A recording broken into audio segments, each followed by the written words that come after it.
to talk to you. Thank you for taking my call. I want to bring this back to some anthropology. And I would love to know if you have any information on veganism. And is veganism something we have evolved to do, or does our history tell us no? Ben, what have you done? You monster. You did this on purpose. Monster.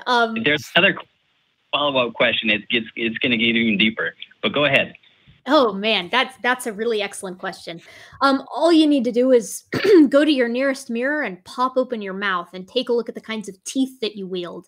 We have shearing teeth and we have piercing teeth along with our molars. And moreover than that, we also have the gut microflora and fauna to kind of deal with meat that kind of almost requires it.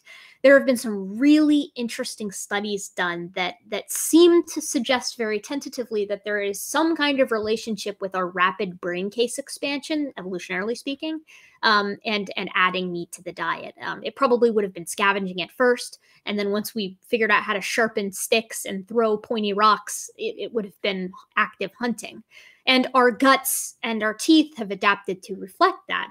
We don't find very much pitting for like hard substance consumption and like habilis or erectus, things of that nature. And we definitely find a lot of hand axes, and we find where we find their bones quite a bit of refuse from other animals with scrape marks all along the femurs. So I would say, what did we evolve to eat?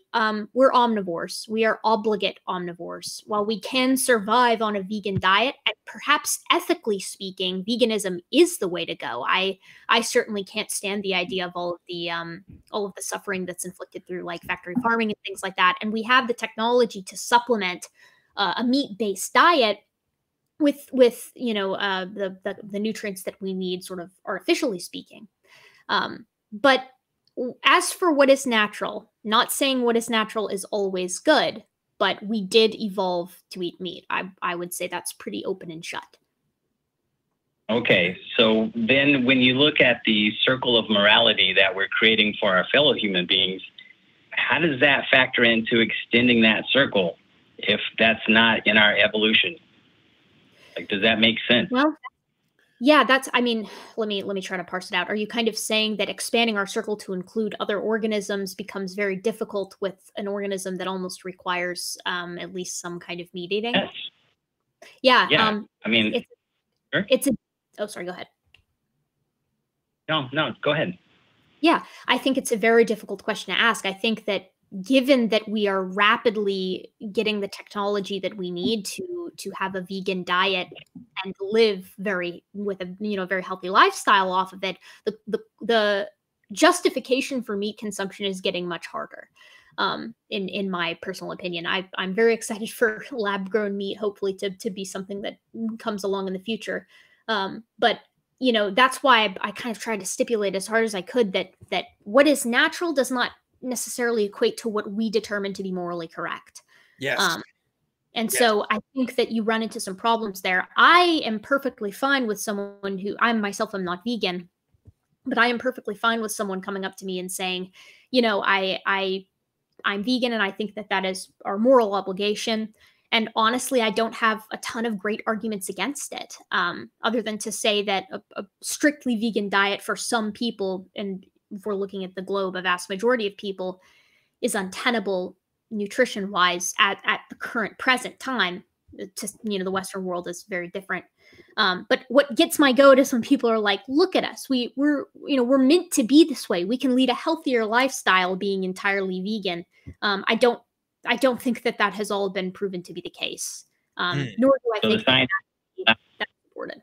There's no hard data saying yes, we're definitely evolving towards veganism and it's going to be totally healthy and you're not going to suffer any ill effects. Well, here's what I'd say, Ben. Whether or not we're evolving towards that or not, what we evolve towards has no place in determining what we should ethically do or don't do in that sense, right? Like a few hours ago, I just drove a 2-ton metal chunk on wheels at 60 miles an hour on the highway. Like there's nothing natural about that, but I do it every day. You know what I mean? And so like, I don't think that kind of thinking that something is natural is therefore better it doesn't always pan out. I would even argue that what we call natural is oftentimes more of a social construct than actually a description of, you know, observable data. But that's a side thing. You know, nature, what we call natural is sometimes an established aesthetic that isn't actually you know, existent in nature. But you know, it is complicated, and I stand with Erica on pretty much everything she says when it comes to this stuff. Like if lab grown meat comes out tomorrow, like I'll be one of the first adopters of it. I think it's a great idea. But I also just ate brisket right before, you know, this show, and I think about this stuff. Like I have qualms with how I understand the harm of sentient life. Like a lot of people who watch this show know I'm anti-natalist for reasons of that it might be similar to some vegan arguments, because I don't want to cause unnecessary harm. And should I include, you know, animals as people in that sense in my in-group as a humanist? Maybe I should, but I'm not there yet right now. Too, it's important to, at least from my perspective, to answer your question empirically, no, we are not evolving towards veganism. There is no suggestion that there is a even remotely universal morphologic trend towards humans requiring less meat, physiologically speaking. I mean, we just started really getting into agricultural, like eating things like grains, like about 10,000 years ago. That's nothing in evolutionary time. So no, empirically, we're not evolving towards being vegan. In fact, the best way that we can all go vegan is artificially simulating our meat-based or omnivorous diet using supplements and lab-grown meat. So, which I'm totally down for, because again, if I want to be morally kind of consistent with myself, I should probably try to eat less meat. But I'm totally with Dan, right? I mean, you can't equate what is natural to what is meant to be. I mean, arsenic is found naturally. Doesn't mean it's something that is necessarily good for us. You said something else. I wanted to touch on something. And grains aren't natural either, right? Like you mentioned that too. Like grains came about from the agricultural revolution. We weren't eating grains as much as we were, you know, as long as we were ago. Like a lot of what we consider staple to the human diet is actually pretty recent in anthropological terms. So that's another thing to consider too. Yeah. Speaking of recent thing. Oh, go ahead. No, I'm trying to figure out what I was trying to say. Go, take it away. Okay. Well, just a new current thing that's maybe cultural. Maybe we're evolving in a weird way now. Dan, when's the next time you're going to give me a hug? With this social distancing, coronavirus, you know, when's that going to happen, man? Well, I don't know how you got that train of thought. That seemed okay. Well, you know, Ben, you know, as soon as the ACA building opens, I'll probably give you a hug. How about that? I'm speaking. That was an example of the larger cultural shift of how we've evolved to greet each other, to interact physically with each other. You know, I'm just seeing down the road. This might be very hard. Ben, I think you just need a hug, dude. I don't think you need all that, man. Like, I think, you know, you got other people in your life, right? You got some people that they can give you a hug. I'm kind of doing a show right now, but you know, maybe later. I mean, and a dog or like a plant. Yeah. I've been chilling with my wife for quite a while, and it's been blissful. And she's my partner in life for many, many years.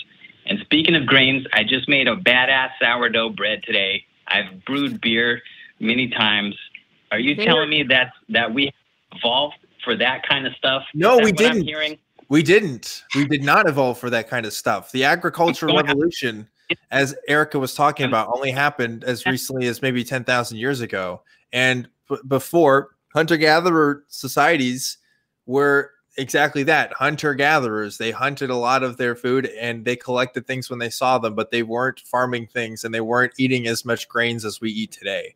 Yep, picking berries and hunting those dummy thick mammoths. That's yes. And they weren't making bread. They weren't making fucking Captain Crunch. Cinnamon Toast Crunch is what I meant to say.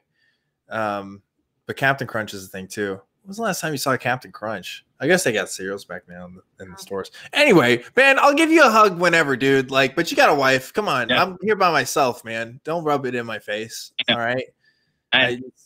Okay.